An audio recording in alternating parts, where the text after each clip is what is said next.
Ketchum and I wrote a song together. Yeah, in fact, I recorded it in one of our... Hal Ketchum is a great songwriter. Yes, I know. Terrific songwriter. Thank you. Yeah, very, very much. The back row has been kind of quiet over there, Hal. Well, good night. Thank you.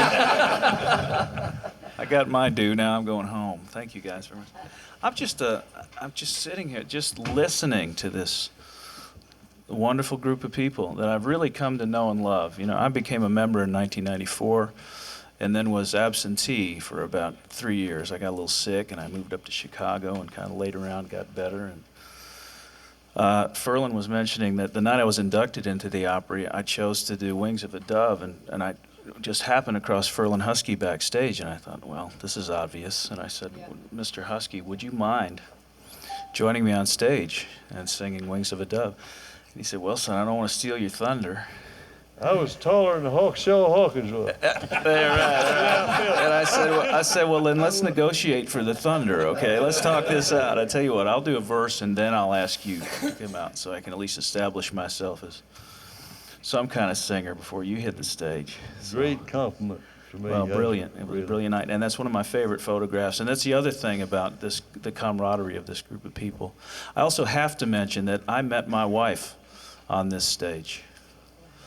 Yeah. My wife Gina was working for Ricky Skaggs, doing hair and makeup on a show that Ricky did from here, a CBS television show. And I was between engagements at the time and happened in and saw this beautiful woman and was reduced to a puppy dog. I invented reasons to talk to Ricky because she was following Ricky around, touching him up. And I talked about the weather. I asked him if he liked baseball. I said, that's a mandolin, isn't it, sir? Anything I could possibly, just the dumbest person on the planet suddenly.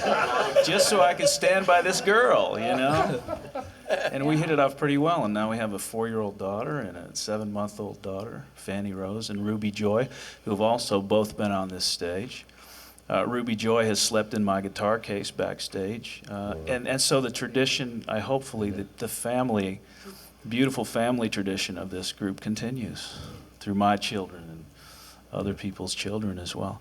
And my daughter is just totally enthralled with everybody in this room. She's 4 and fearless. She's already made her Opry debut. I've got a picture of her beside the Opry microphone. She just walked out on stage. Ricky was hosting a segment one night, and they introduced me, and I did one song, and the applause came up, and out of nowhere, she just broke away from her mama and came walking out on stage, giving the big wave. It was all about her. And I tried to pick her up and hold her so she could kind of sing along. We were doing a song called She Is that I wrote for her mom. She calls it Sha-la-lila-la-lo, because there's a line in there called Shine a Little Light On. So I thought this will be really quaint and cute, and she looked around, and there's 4 mics, and she's on a mic with me, and she's shinnied down my leg, went back off stage and got Ricky, and brought him out by the pinky and pointed to one of the mics. She wanted her own mic. So Ricky gave her a mic. Yeah, she's in, Jeannie, she's in. And the mic wasn't turned on, and she figured that out. And suddenly, you know how people come up to the stage and take your photograph when you're there in that circle and playing the Opry? I look down and there's nobody in front of me. They're all over here stage right, taking pictures of Fanny. Yeah, it was beautiful. What happened? Yeah, so this room, this building, this room, this stage, on that level, means the world to me. And I don't think I can tell you guys how much y'all mean to me. I can't possibly, the welcome that I've received. Because I come from a sort of a different place, I mean, I'm from upstate New York, and other than Hank Snow, I don't think anybody's ever been further north than me that is part of this group. I may be mistaken, but that said, I'm just honored to be here. I think after those great stories from Hal Ketchum, we need a song from him. The poet of the Grand Ole Opry. Good luck, Billy. Good luck.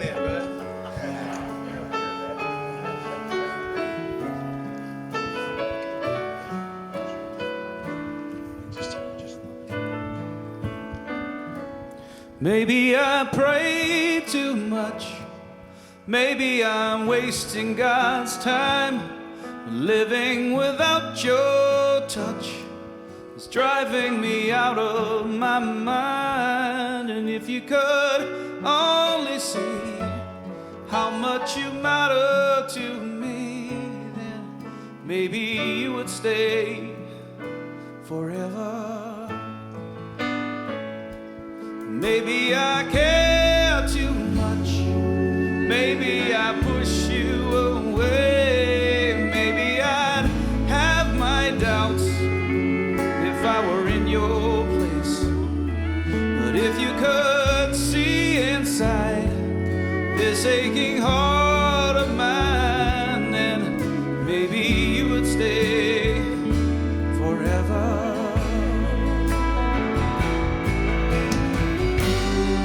You don't have to go on living, no, with your back against the wall. Let my loving arms surround you, baby, I won't let you fall.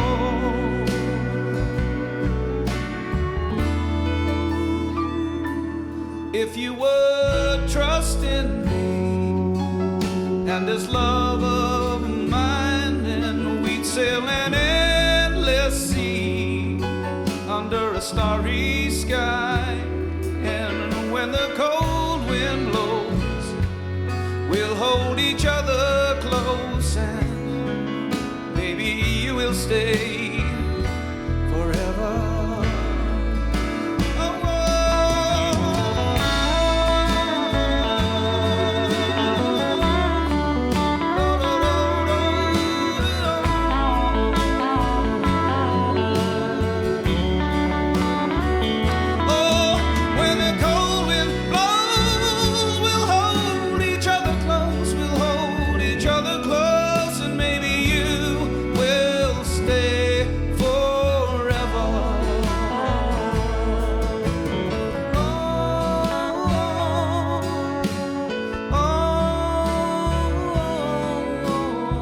Baby, won't you stay forever?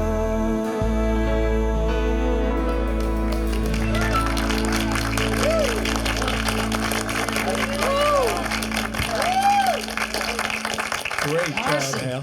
Hal, what year did you join the Grand Ole Opry? 1994. 94. And one of the last, my father, I was just talking to Bobby about my father was such a huge fan of country music that I really learned so much from him. My education about everyone basically in this room came from my father. And he was very sick. He was diagnosed with cancer and was very, very ill. And he hung on. My induction was on the 22nd of January in 94. And he made it down here and was sitting stage right in a wheelchair with a big black cowboy hat on the night that I was inducted.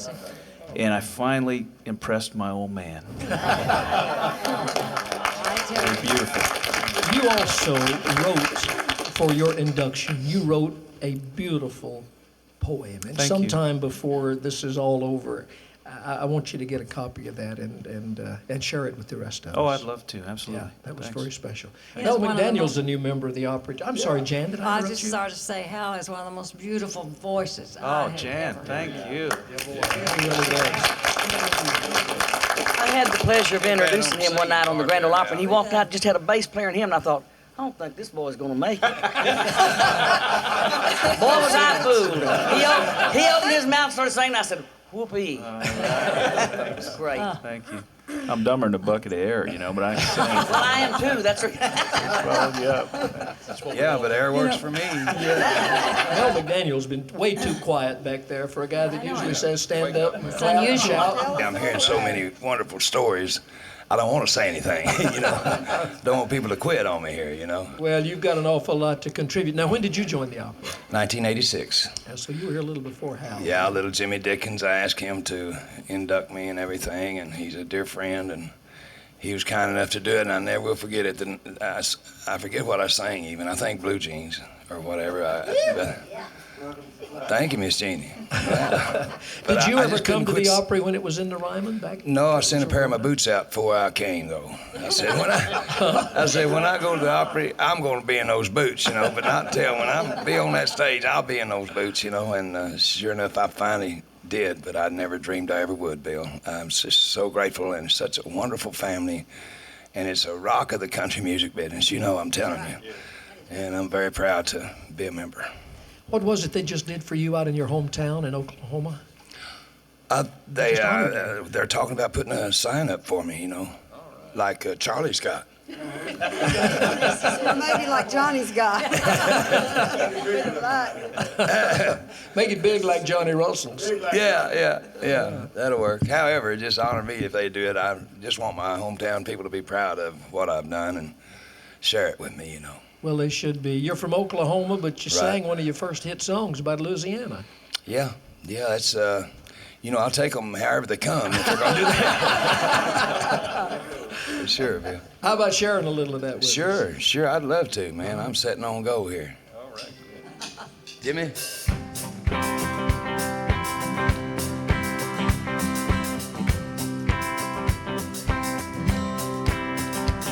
Well, you get down the fiddle now, get down the bow, kick off your shoes and you throw them on the floor. Dance in the kitchen till the morning light, Louisiana Saturday night. Waiting in the front yard, sitting on a log, a single-shot rifle and a one-eyed dog.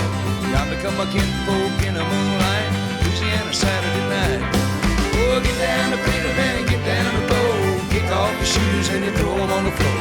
Dance in the kitchen till the morning light, Louisiana Saturday night. All right, here's a fiddle.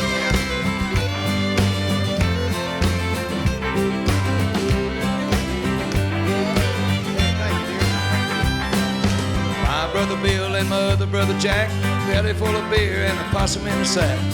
15 kids in the front porch light, Louisiana Saturday night. When the kinfolk leave and the kids get fed, me and my honey gonna slip off to bed. Have a little fun when we turn out the lights, Louisiana Saturday night. Get down the fiddle and get down the bow, kick off your shoes and you throw them on the floor. Dance in the kitchen till the morning light, Louisiana Saturday night. Oh, get down the fiddle and get down the bow, kick off your shoes and you throw them on the floor. Dance in the kitchen till the morning light, Louisiana Saturday night. Dance in the kitchen till the morning light, Louisiana Saturday night.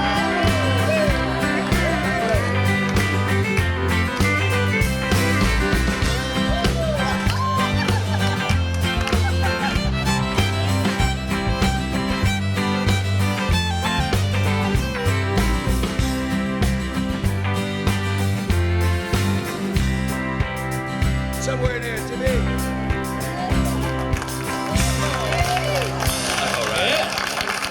Oh, mercy me. You had him up dancing.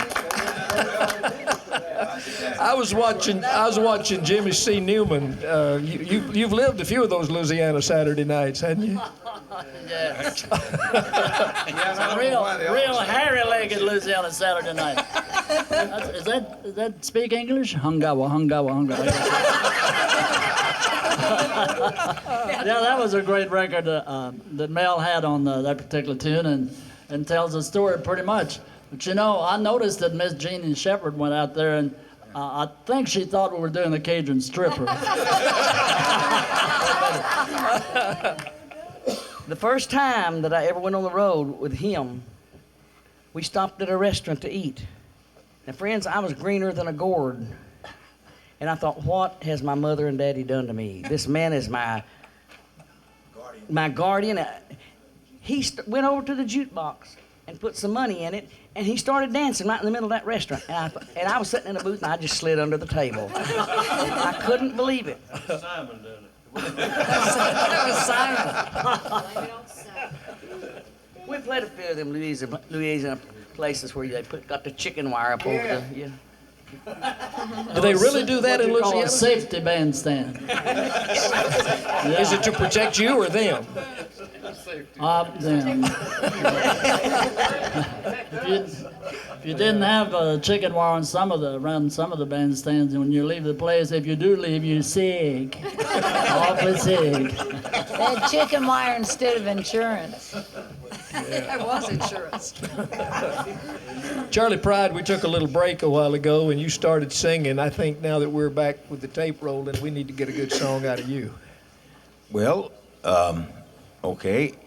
Speaking, when Mel was talking about them getting a sign in his, and making sure they get one big as Johnny's, I have to admit that from Tutwiler, Mississippi to Memphis, Tennessee, they've named about almost 70 miles of highway the Charley Pride Highway. So I got the legislature. So I like to thank the legislature and all for doing that in my home state of Mississippi. And I'd be glad to do a song. And y'all can just join in if you want to, too, fellas.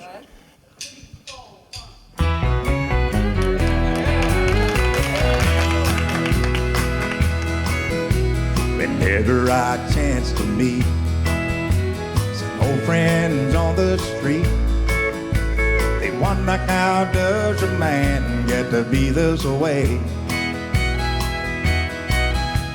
I've always got a smiling face, anytime and any place. And every time they ask me why, I just smile and say, you've got to kiss an angel good morning and let her know you think about her when you're gone.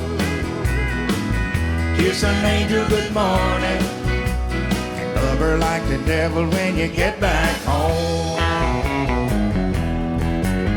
Though people may try to guess the secret of our happiness, but some of them never learn that it's a simple thing. The secret I'm speaking of is a woman and a man in love. And the answer is in this song that I always sing.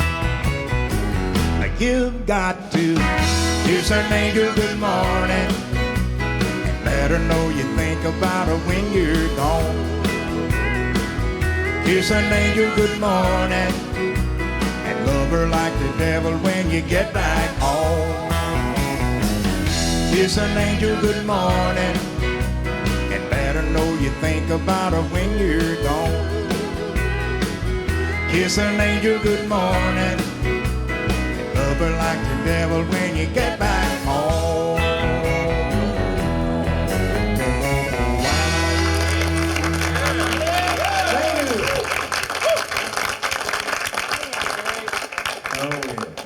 You just did a tribute album to another one of our Grand Ole Opry legends. Talk about Jim Reeves. Well, I never did get to meet him, and I've been wanting to do an album like that for about 25 years, and we finally got it done. We did, in fact, we released 15 cuts out of the album in America, and we cut 21 cuts, and they put 21 cuts over in Australia and New Zealand. So it's really a good album. I'm just so proud of it. I do about 2 songs out of the album in the show. We did 2 shows in Las Vegas night before last and prior to coming here, and it's just been wonderful. And the response we've gotten from the album. So what's your favorite Jim Reeves song? I won't tell you I like them all, but I do. I think he'll have to go.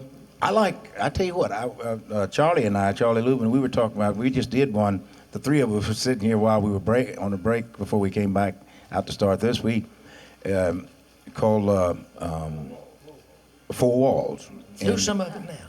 Just do it again. Yeah. Hey. Yeah.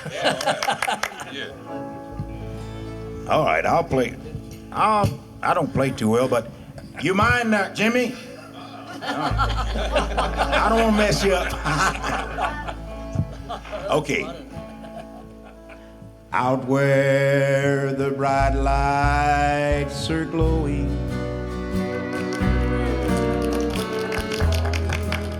like a moth to a friend, you're laughing while the wine's overflowing, while I sit and whisper your name. 4 walls to hear me, 4 walls to see.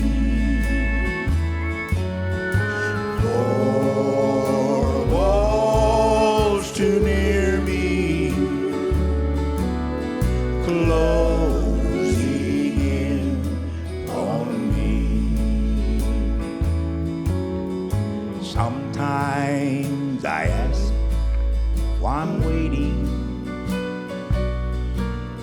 but I won't have nothing to say. I'm made for love, not for hating. Oh, here where you left me, I'll stay. One night with you is like heaven, and so while I'm walking the floor, I listen for steps in the hallway and wait for your knock on my door. Everybody. Four walls to hear me, four walls to see, four walls to near me, closing in on me, closing in on me.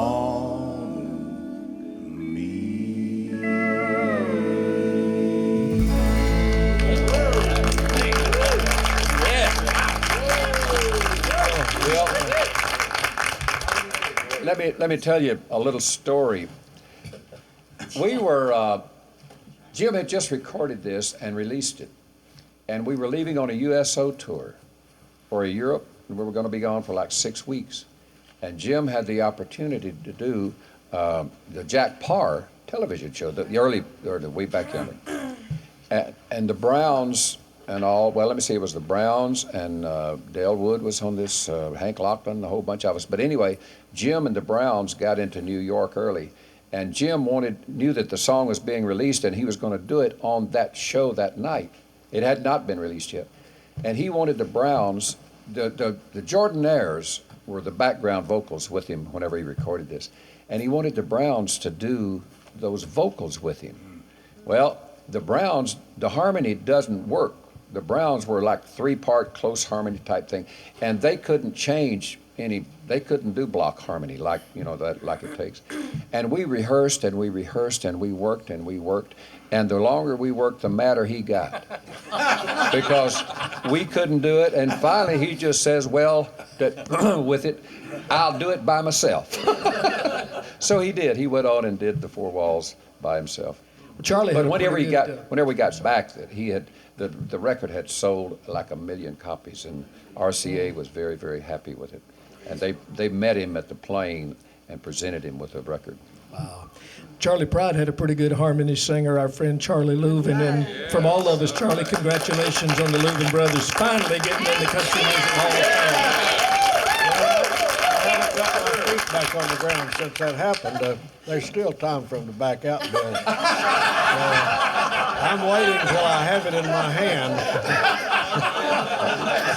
Well, you can tell from the reaction here, all your friends are sure happy for you because everybody in country music loved the Louvin Brothers, and of course we continue to love Charlie Louvin, and all we can say is it's about time.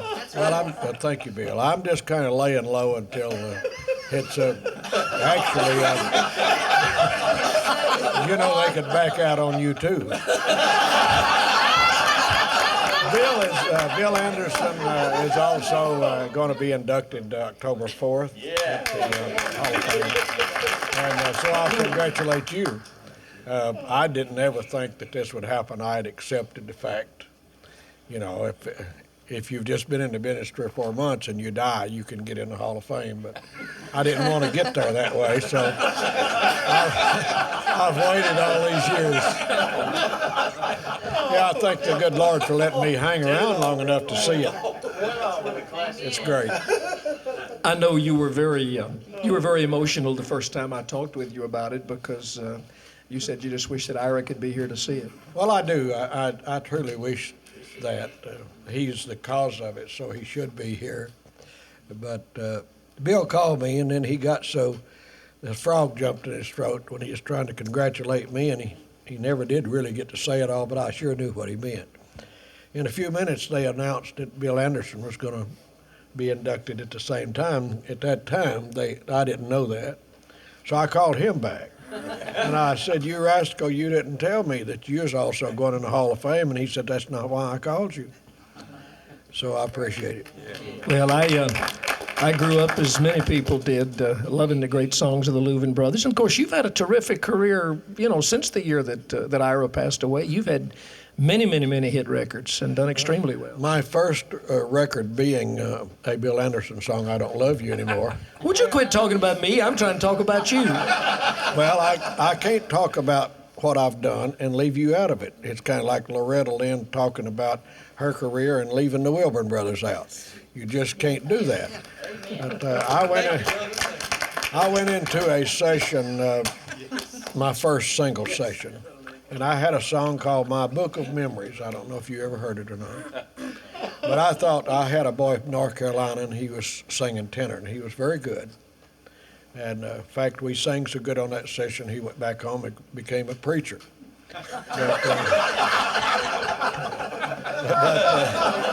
I just knew that this would be the song, "My Book of Memories." And after it was all over, we had, I think Lightning Chance was on the bass, and you know how he stretches sessions. And we only had 15 minutes left after we'd done 3 songs.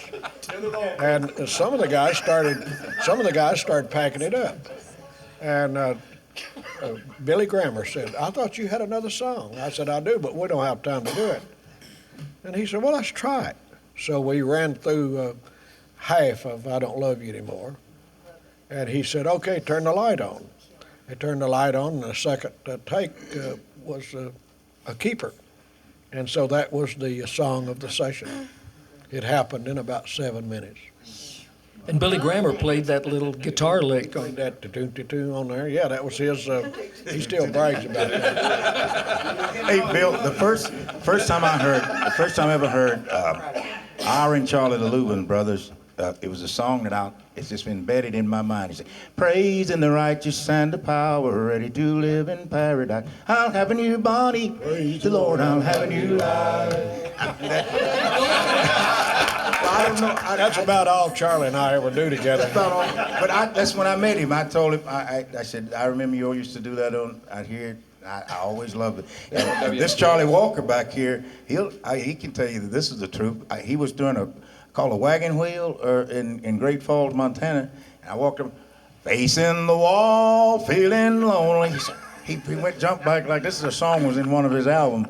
And it's always been people, like when I first came to Nashville and started to record, and I guess everyone has to prove themselves, but people would start to interview me and quiz me. And they said, "Now, why did you get into country music? When this permanent tan, as far as you're going to have." So they said, so I said, well, I started naming different songs, and I think we were doing this in the dressing room, talking about a few things in the dressing room prior to coming out here. And I remember when we come out to cotton fields, we'd be listening to my old dad turn that Philco radio on. I remember saying, "Howdy, all your friends and neighbors. Join us in our Prince Albert show. Tune up your 5-string banjo. Hang up your fiddle and your bow. Roll back the rugs on the floor. Light up your old cob pipe. 'Cause everyone gonna have some fun at the Grand Ole Opry tonight." That's the way Osborne would go through. And then when I go through something like, that's the truth, I go through something like this. "I want to ask you, you know more about country music than I do." But I never forget that. It's different people, and I tell them that story, and which is the truth. Of course, Prince Albert, Martha White, all those sponsors and all. Now, in those days, did the Opry open up with it? Did everybody come out on stage and sing a theme song at the beginning, or? No, I think that was the theme song for Roy Acuff. I believe that was Prince Albert. Yeah. Yeah, Well, I remember at the Louisiana Hayride, y'all used to all come out and open up with "Come along, everybody, come along, Come while the moon's shining Bright, yeah, I remember that. we're gonna have a wonderful time at the Louisiana Hayride." Right. tonight." And then I'd the like- WG and Barn dance, WG and Barn, they had, Now, you the one that mentioned it. You better remember it. He's having a senior moment. anyway, well, I mean, it was like 52, 3, maybe 4, 50,000 watt station back. I mean, WG and you had WWL out of New Orleans, you had WSM, you know, the 50,000 bangers. I mean, that's where you got WOAI in San Antonio. I mean, so. WWVA in Wheeling. Yeah. Gage in Shreveport. Yeah. WCKY. They all had a loading song too as well. Yeah, Charlie, I heard you and Jeannie Seeley singing one of your songs, one of the songs that you. Bill Anderson, another Bill Anderson song. Y'all sounded good. Could we talk y'all into doing that? Well, certainly could. Miss Seeley, I know you were and have always been a big fan of the Louvin Brothers and their great Oh, harmony. absolutely. Would Come you be on. more? Would you be more comfortable sitting on my knee, hon? Sure, she would. What would be comfortable about that?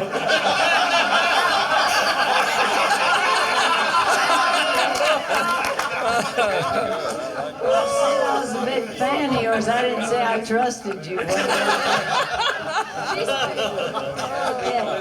Well, no, we were talking about this because on one of our cruises, you and I sang this as a duet. So I thought since I put a stop to that. yeah, Jan Howard said there'll be no more you singing with Bill Anderson. So.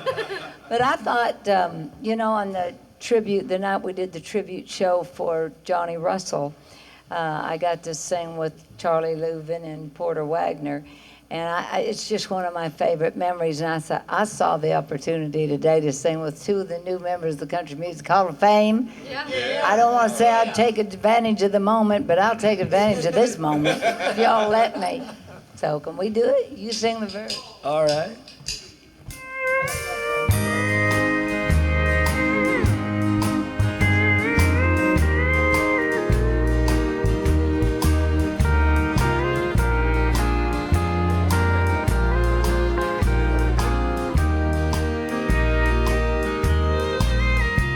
I just kissed the one I love for the last time.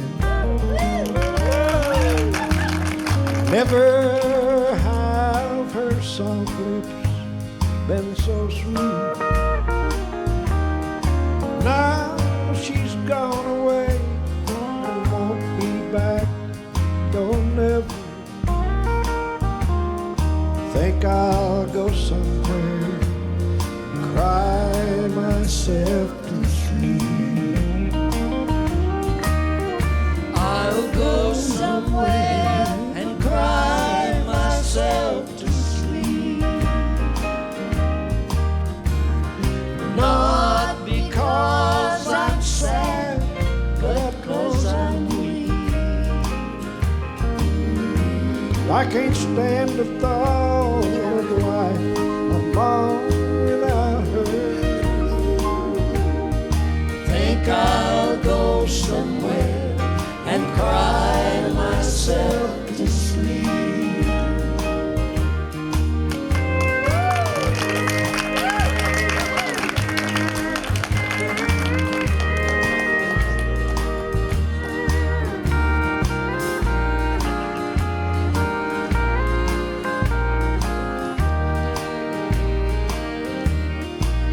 Just before she said goodbye, she called me darling and slowly ran her fingers down my cheek. I thought I'd die when you said you still love me. Y'all get out of town. Think I'll go somewhere and cry myself to sleep. I'll go somewhere and cry myself to sleep. Not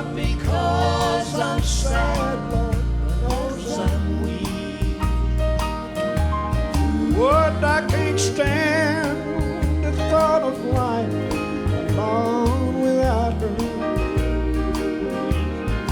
Think I'll go somewhere and cry myself to sleep. The taggart with the sheep. Think I'll go somewhere and buy myself a sheep.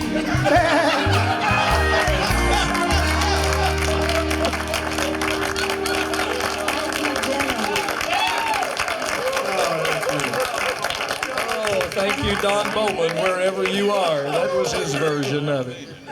I was out walking the halls, and look what I found. My goodness gracious. Come in, Mr. Tater.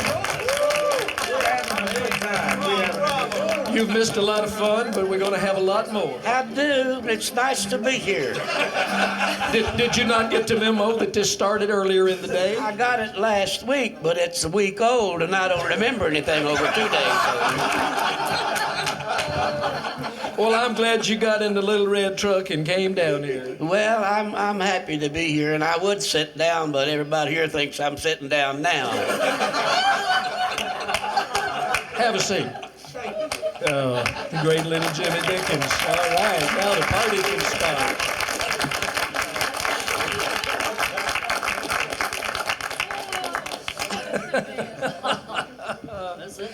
Sonny and Bobby, the Osborne Brothers. We were talking about the Louvins. You guys were laughing. I'm sure y'all were close. I've got a Louvin Brothers story.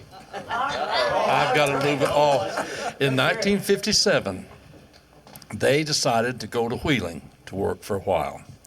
And we were working at WWVA at the Barn Dance in Wheeling. Well, in 1957, we had a song called Once More that was doing pretty well in the charts.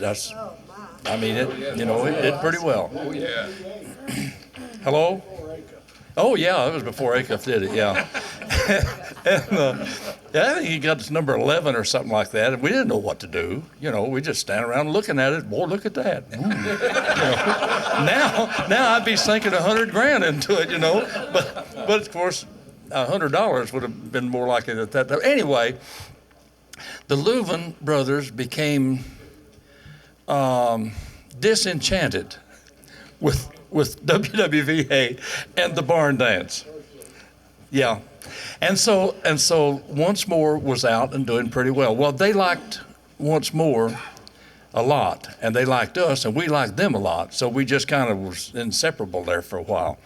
Well, we lived in Dayton, Ohio, and we got through with the Jamboree, and there was a DJ show on afterward, and a guy named Johnny Western was the disc jockey there. Yeah. Johnny Western. And so the Louvin Brothers just so happened to be his guest on this particular night. This was their last night there, and I found out later Johnny Western was leaving also. So when we left in the car, we turned it on, and they played Once More. I thought, that's nice. I appreciate that. And there was a group there called Abby Neal and the Ranch Girls, and Doc Williams was up there, and more people too, and I don't remember their names right now. Big Slim was there. And Ira would say, and this was like every record now, he'd say, here's a song by Doc Williams and the Border Riders, and it's called My Little Home in West Virginia. They played Once More again. Son, they did this for 214 miles. Every record was Once More. Nothing else played that night other than Once More. That's all they did. And they would say, here's whomever to sing. They had a lot of requests for Johnny Cash's, I think, as I walked the line. And Johnny would say, thank you for the request, and here's your song. Here's your song. I'll walk the line. He'd play Once More again. They played it. I'm telling you, they played it for 200, from the time we left till we got to Dayton, they were still playing Once More. And it was like 5:30 in the morning. They'd played it from midnight on. Every song was Once More. And I wanted to tell you, Charlie, that you guys really helped that record a lot. I appreciate it. Well, I hope that we made more people love it than we made people that hated us for it. Because they'd call back and they would cuss Johnny. Johnny would say, "We are playing your request. You must have your radio tuned to the wrong radio station." So we get the people to hunting the radio station. But we done their request, but we never played their song. I'm telling you, this went on all night long. We were embarrassed. I thought, man, we're all going to be kicked out of here. I mean, this is going to be bad, but nobody ever said anything about it. And I just, they left. Well, and Johnny Western took off, so that was the end of it. For a long time, nobody had heard the harmonies like the Osbournes have. That's right. And it was worth exposing. Now, we knew that this hammerhead up there couldn't fire us because we was gone that night anyway. I'm sorry that Johnny had to leave town because of us. But is that the reason y'all just finally getting into the Hall of Fame? As far as I'm concerned, they've been in the Hall of Fame for a long time, brother. We joined the WDVA, WW. We worked DVA in Danville, too. Yeah, WWVA. But we joined that, but we only lasted 2 or 3 weeks. Yeah, you didn't stay long. Nothing happened. Can I tell why? Like One of the main reasons? One night, Ira Louvin was one of the most talented human beings I've ever known in my whole lifetime. But he had a short fuse. He had a short fuse, very, very short fuse. All of us know that. And we all know that, yep. And so Ira would read a poem, I guess, that he had written, and it would lead into a song that they would sing for all the sick and shut-ins, all the mothers who have sons that's not home tonight, and on and on and on. And then they'd sing this beautiful gospel song. Well, Ace Richmond, oh man, this is in my memory, and when I'm gone, I'll still be remembering this. Ace Richmond, they were sitting backstage on a little bench back there, and Ace said, "Well, Ira, that was a beautiful speech you gave out there." And he said, "It's too bad nobody heard it."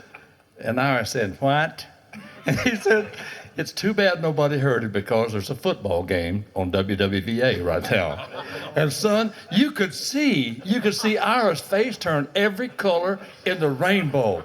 And I mean, he stood up and took his mandolin, and I mean, wham, he fell across the thing, and he just started prancing in front of Charley. I guess had seen the act before, and Charley was just kind of sitting like that and watching him. And of course, I'm not going to tell you exactly what Ira was saying, but the gist of it was, "What we need to do, Charles, is get us a football and go out there on the stage and kick that football from one end of that stage to the other. And I'll kick it and you catch it, and then I'll kick it and you catch it, and you kick." And he just kept on and raving. And Charlie would sit there and he'd say, "Now, Ari. Now, Ari." And then a week later is when the once more episode happened. But I loved it. The first week we were there, we sang a gospel song, and Crazy Elmer came across the stage in the front of us with a broom, sweeping the stage. Yeah. And Ari threw the mandolin at him, too. But he had lots of mandolins. I mean, he did.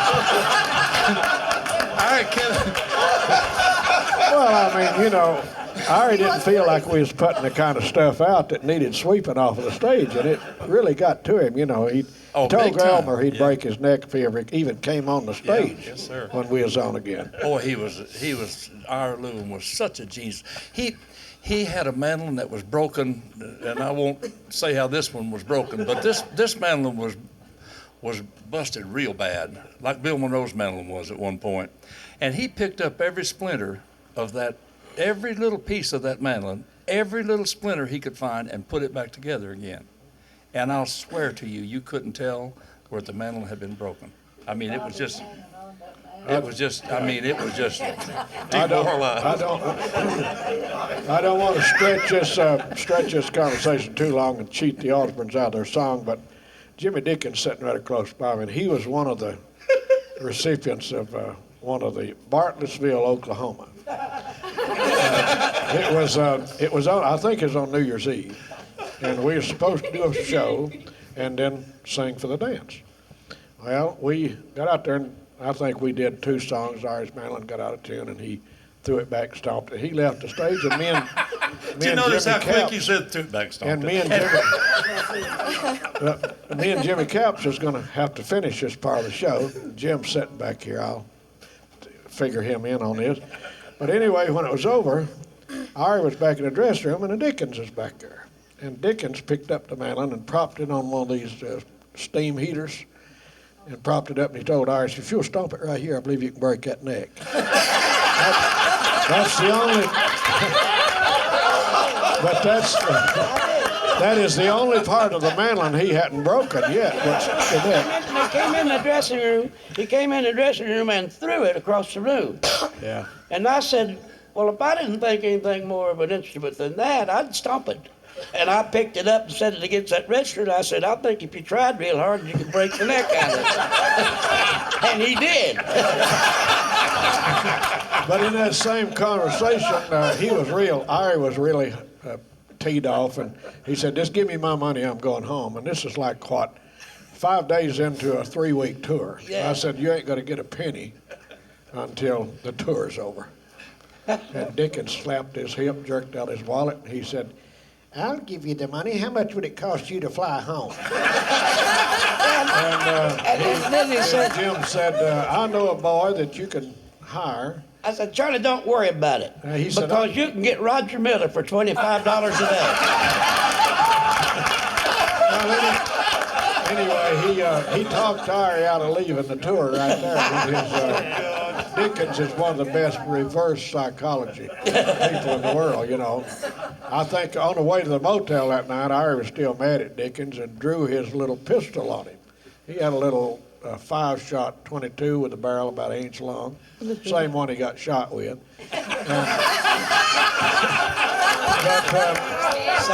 But Jimmy just reached over and took the little pistol out of his hand and opened it and poured the shells out the window and handed the gun back to Ari, and he told him where he would put it, where the sun didn't shine if he ever drew it on him again.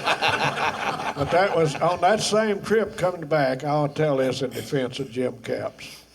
We're coming back, and Ari and I had a lot of troubles, and he was a little too tall and a little too slow. He never could win a fight. And but we was coming back in the car, and he was riding in the back seat as usual, and me and Capps was sitting up front, and he raised up in the back seat and said, stop, pull the car over, stop. And I said, well, we're out in the middle of the boonies. You need to use a restroom or what? He said, no, just pull over. And I believe Jim asked him what he wanted. He said, I have figured out a way to whip your butt. Talking to me. And, Jimmy started laughing, and then I started laughing, and finally Ari thought it was funny, and he started laughing. We never did stop the car. So I never did find out what he had figured out. What would we have to do to get a song out of the Osborne Brothers? Set some mics up right here. Set a microphone right in here. You guys just work like with one microphone these days. You don't do the fancy stuff. You know what it does? It gives a sound guy about 6 less things he can Mess up. mess up. As Jeannie Pruitt would say. Remember that first night? She said that. Brothers sound like they want the Osborne Brothers to sound like too. Yeah, we mix ourselves up here at the mic instead of having the guy do it. And what it does, it's not a slant on a sound guy or anything like that, but most people doing sound, they're listening to rock and roll music nowadays anyway, and so they don't know how we're all supposed to sound, and I put us all together. And so if you do use one mic, you can mix yourself up there by going in and out of that mic, like we used to record. That's the way we used to. We used to record that way. When we were on RCA in 1953, 54, they would hang one mic up, and then they'd make you play, and they'd say, okay, when you take a break, you go to that mark there, and then when you're doing background, you come back to this mark. And the singers, they do the same way, and so you mixed yourself right there, and you were going straight onto the tape anyway. Hey Bill, I got a story record. I'd like to throw in. That when we first met them, first played with them down in Hiawassee, Georgia, way back, and the girls were pretty young, and this Sonny learned the sound man how to respect him by saying, okay, do this for this microphone. And the guy did it. He moved on over, said, now adjust this one. And he kept on with him. And he got it all set, and he said, now you go somewhere and don't come back till it's They didn't like me for sound as is. They just didn't, you know. Well, we like you. Get up and do us a song. Okay. One microphone. Sonny and Bobby, the Osborne Brothers. Test. Good luck. Hello. Somebody turn it on, folks. You might should have told the sound man story later.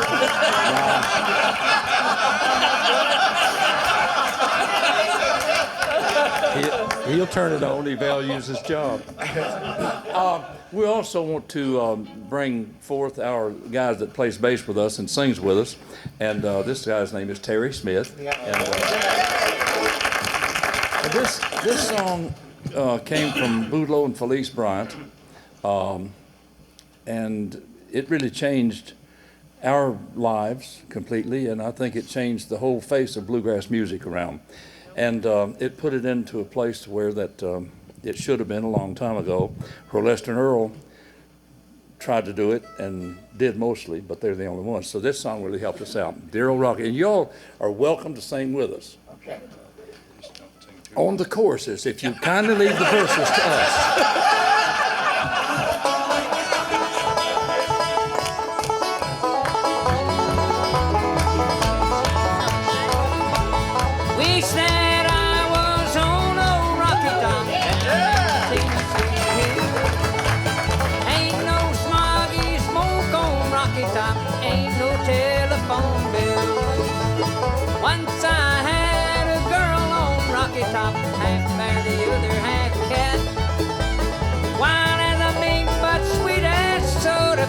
I still dream about that. Rocky Top, you'll always be home sweet home to me. Good old Rocky Top, Tennessee. Rocky Top, Tennessee. Once two strangers climbed old Rocky Top, looking for moonshine still. Strangers ain't come down from Rocky Top, reckon they never will. Corn won't grow at all on Rocky Top, dirt's too rocky by far. That's why all the folks on Rocky Top get their corn from a jar. Rocky Top, you'll always be home sweet home to me. Good old Rocky Top, Rocky Top, Tennessee. Rocky Top, Tennessee.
I think we need to thank the guys over here in the band because we've thrown them a few curveballs.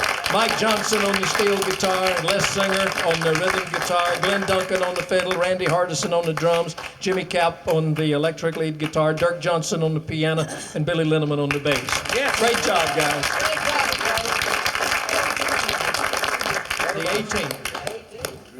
Carolina car stripper. You know who has not said a word since we've been sitting here? Bobby Bear. Bobby Bear has been so quiet. Well, You know I don't talk much, Bill. Yeah, but none is, that's carrying it too far. Well, I can't hear too well. I got an inner ear thing going here, and so I'm just kind of keeping quiet today. You can fish with him all day long, and the only thing he'll say is, "You got a bite." That's it. Jim's my fishing buddy. We fish a lot together, and I catch more than he does. Oh, yeah. Why don't you speak to me for a couple of days? That's why I catch more fish than you do, you know. Jim can stand there in one spot and never move for 4 hours. And finally, when he gets a big fish on, he turns into a world-class athlete. That's right. Yes, sir. He has more style and form than any of these guys you see on TV. He's great. George was talking a while ago. I'll tell you what, you should see him out at Stonewall Jackson's lake fishing. He'll catch him a fish, and then he's got a camera, and he'll hold the fish up with one hand, the camera in the other, and take his picture right there. I do that because I fish alone, you know. Well, that's for catfish. Can't afford a cameraman, so I do it myself. He goes over to George Jones's house and catches them big catfish out of his pond. The ones that don't break my line, I catch them. Most of them break my line. George Jones got them monsters in there. And I'm the only one with the key to the gate at George Jones's place. Do you know what? They gave me one of them little things that you push to open the gate at any time. And Nancy come down there and said, "Now here is the key to your new golf cart. You got a new golf cart sitting up there in the garage, and here's the garage door opener. Now, honey, if you get hungry, you go up them steps into the kitchen and get you something to eat." Now She you takes don't care even of have to walk over. You can ride the golf. They take care of me. That's right. I started to say when George was talking a while ago, he was talking about Chet, and obviously you and Chet were very, very close. Oh, yeah. Share some of your thoughts about Chet before you say. Well, he was just a wonderful human being. I mean, I've never met anybody like him, and probably never will. He certainly was responsible for my career, made it possible for all of us to realize our dreams. We all dreamed of being big stars, and Chet made all that possible, not just for me, but for probably, I would say, 30 or 40 other people. And George is one of them, Jim Ed, Skeeter, and of course Charley. And it just went on and on. Most talented guy I ever met. He could do anything. He could pick songs when it was uncanny. He could pick a hit. I was living in California, and I would come back here, and I'm good at picking songs, but Chet was better. A lot of times I'd come in with a bundle of songs, and they'd be the same ones Chet had, from California to here. And he was just a brilliant, brilliant man. Did he produce all your records the whole time you were on RCA? He produced them, yeah, all of them. And then I went to Mercury for a couple of years, and then Chet said, "Well, why don't you come back?" And I said, "Well, you're not producing anymore." So he said, "Well, I'll let you produce your own record." So I was the first one that was ever able to control the production on the records because of Chet. And he influenced so many people's lives, and we loved him so much, and we really miss him. I was thinking while Bobby was talking, he was a gentleman, and he never ruled a session with an iron hand. He always was gentle with everybody. And I was thinking of, for instance, one time I was recording a song over at Studio B, and I didn't realize it, but I was shading the notes a little bit. And I was singing away. I thought I was doing real good, and this voice, I heard the click on the intercom, and this voice said, "George?" I said, "Yes, sir." And the musicians all had their heads down, you know, because they could hear in the earphones I was flat, you know. They were all kind of had their heads down. He said, And he was agonizing over how to tell me I was singing flat. He didn't want to hurt my feelings. He said, on that second verse, could you sort of think high? It really happened. And so the musicians all started giggling then. They were all just breaking up. And so there's a long pause again. I said, Chester, are you trying to tell me I'm singing flat? And there was another long pause, and then this voice said, sorta. He gave me a compliment once on my guitar playing. He said, you play guitar much better than most country singers.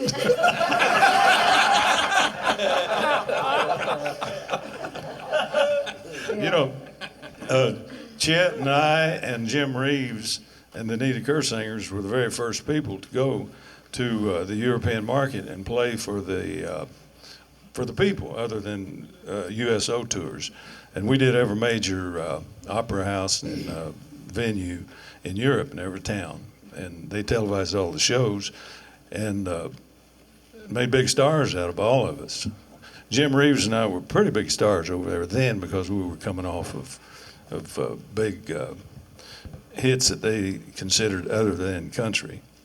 I got a postcard from him that was dated the day that he was killed. I was in Minneapolis, and he was a great artist. He really was. He was an artist. Had the temperament of an artist too. He had a short fuse. We had a bus driver over there that was scared to death of Jim Reeves. He was scared to death of him. I remember one night we did a show in Brussels, I think, and then we were going to get on a bus and drive to Munich. Well, after the show, we all got on the bus, and we sat around for a long time, rode, and went to sleep.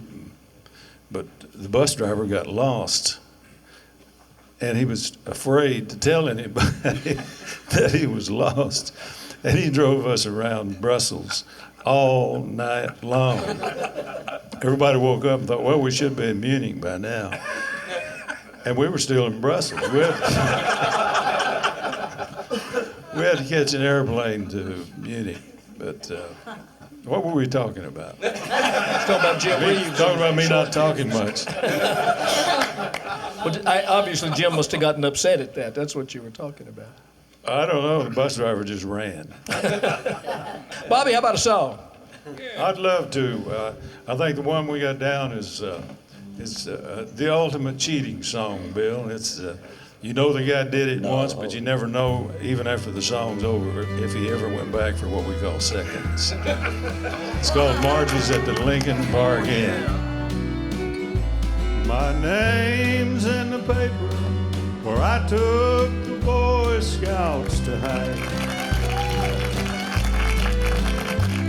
My hands are all dirty from working on my little boy's mind.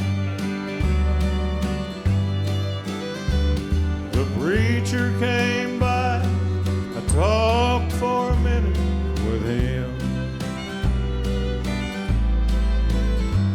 My wife's in the kitchen, Margie's at the Lincoln Park Inn. And I know why she's there. I've been there before. But I made a promise I wouldn't cheat anymore. I tried to ignore it, but I know she's in there, my friend. My mind's on a number, Margie's at the Lincoln Park Inn. Next Sunday it's my turn to speak to the young people's class. They expect answers to all of the questions they ask. What would they say if I spoke on a modern day sin? all of the margins, and all of the Lincoln parking. The bike is all fixed, my little boy is in bed asleep. His little old puppy is curled in a ball at my feet. My wife's baking cookies to feed to the bridge club again. I'm almost out of cigarettes. Margie's at the Lincoln parking, and I know why she's there.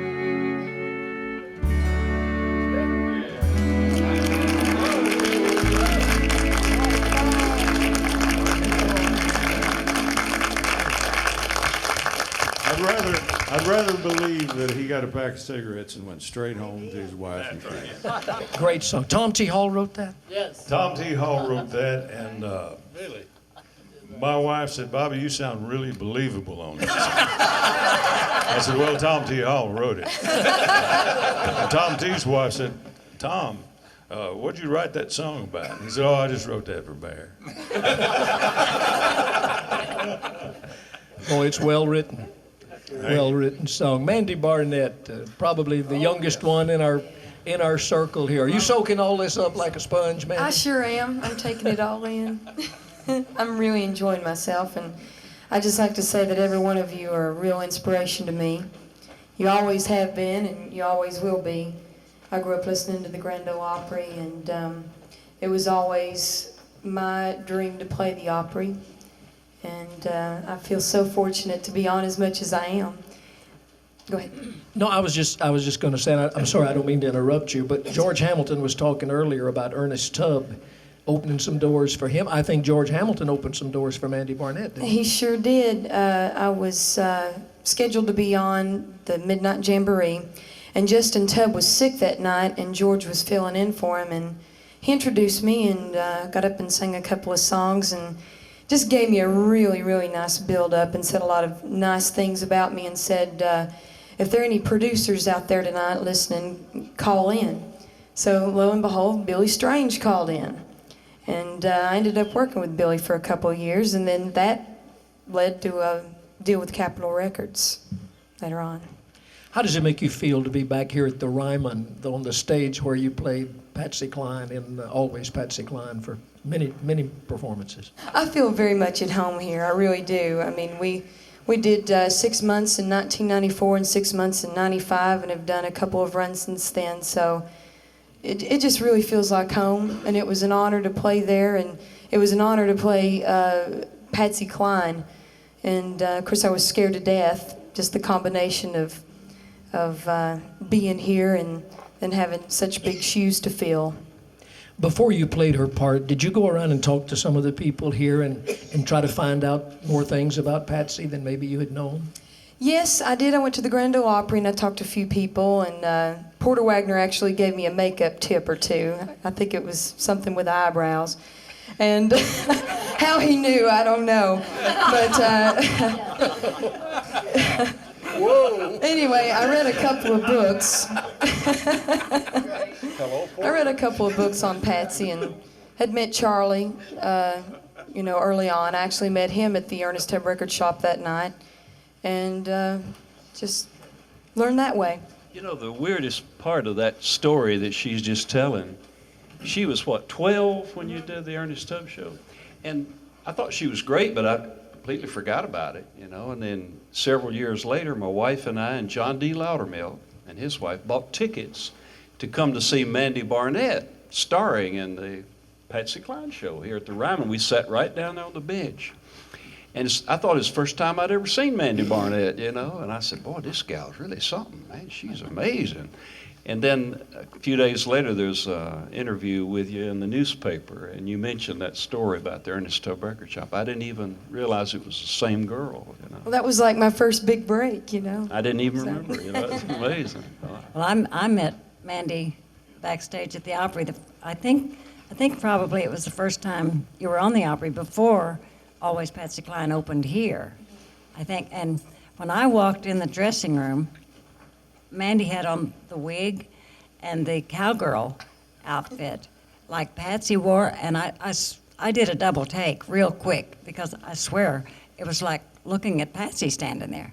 And then when I heard her sing, it was scary. Well, that was something because I think I'd had the part maybe 2 weeks, and so, you know, it was scary enough being on the Grand Ole Opry, and then on top of it having to wear, you know, a wig and petticoats and cowgirl outfits, and, you know. Yeah. Yes. You were so believable in that part, though. I sat out there in the balcony one night and watched, and there were times when I actually thought I was looking at Patsy. I mean, it was that real. Well, thank you. Really. Thank you. And it's okay to say that it's frightening to share a dressing room with Jan Howard. Of course, you got a lot more talent just as Mandy Barnett, apart from your great talent as Patsy Cline. How about a song from Mandy Barnett? I'd love to. If you don't mind if I come over there and stand up, I'm going to need some air for this one.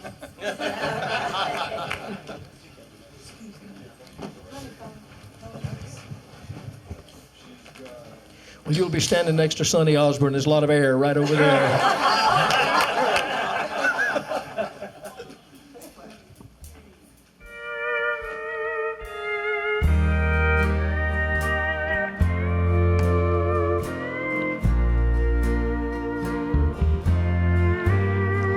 If heartaches brought fame, love's crazy game, I'd be a legend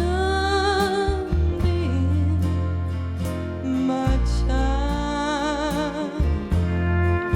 If they gave gold statuettes for tears and regrets, I'd be a legend in my time. But they don't give awards, and there's no praise or fame for a heart that's been broken over love that's in vain.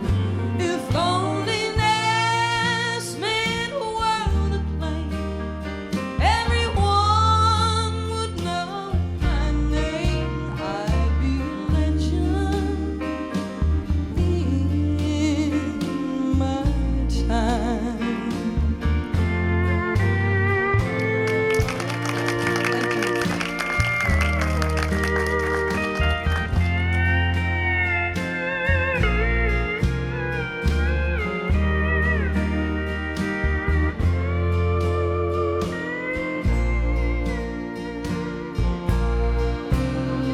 But they don't give awards, and there's no praise or fame for a heart that's been broken over love that's in vain.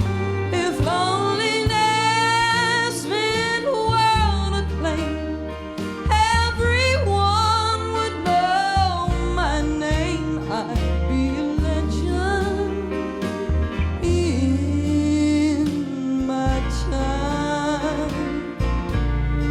I'd be a legend in my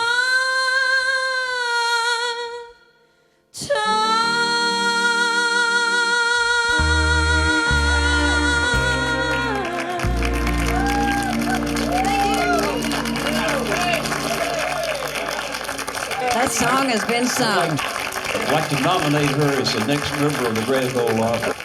Mandy, this is a tough room to work, and you just got a standing ovation. Wow. I feel Mandy sounds like she worked with Owen Bradley. You know how strict Owen was on diction and everything? Mandy has that perfect diction where you can understand every word she says. I think following Mandy's great performance, we should also acknowledge our friend Don Gibson, who wrote that song, who's also going in the Country Music Hall of Fame. Mandy Don would be proud of that rendition. Sure would. Jimmy C. Newman just celebrated his 45th anniversary 45th. as a member of the Grand Ole Opry. What do you remember about your early days at the Opry when it was here at the Ryman? Oh, I remembered about how lucky Roy Acuff was in that air-conditioned room.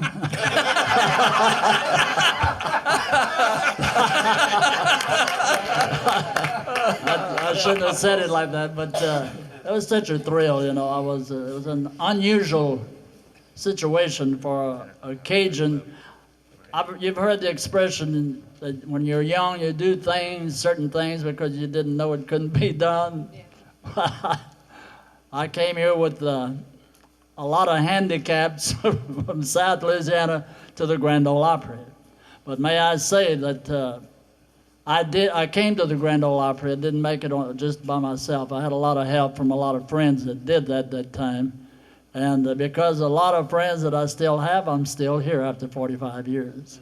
Yay! You know, there was a time when Jimmy C. Newman was just plain old Jimmy Newman before T. Tommy Cottrell put the C in there, which stands for Cajun. Right, that's when I started singing swamp songs, swamp love songs. You came to the Opry on the wings of a big hit song that you wrote and recorded, which was not a Cajun song, called Cry, Cry, Darling. Yes. Could we talk you into singing that on your birthday? Okay. On my birthday. Jimmy C. Newman. On my birthday.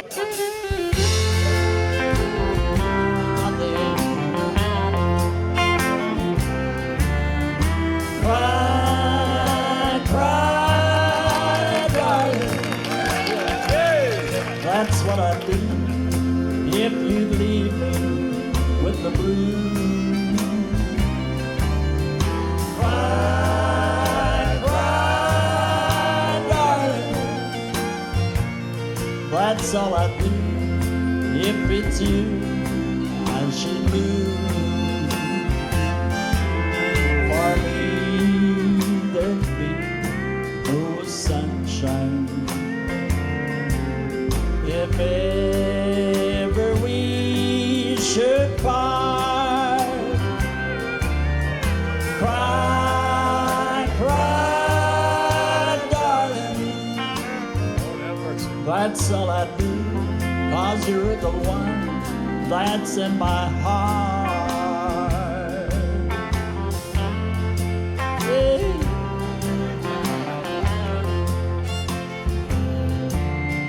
You know how much I'd miss you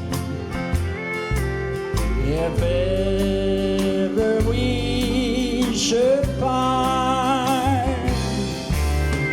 Cry, cry, darling.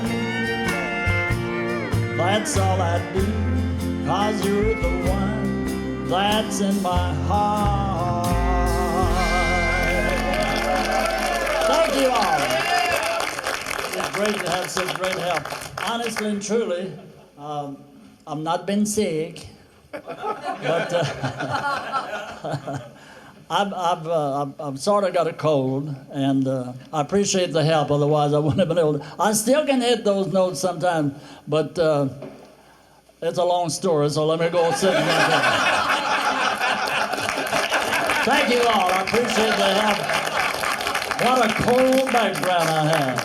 A long time ago, in my very childhood, Marty Robbins told me of trouble in El Paso.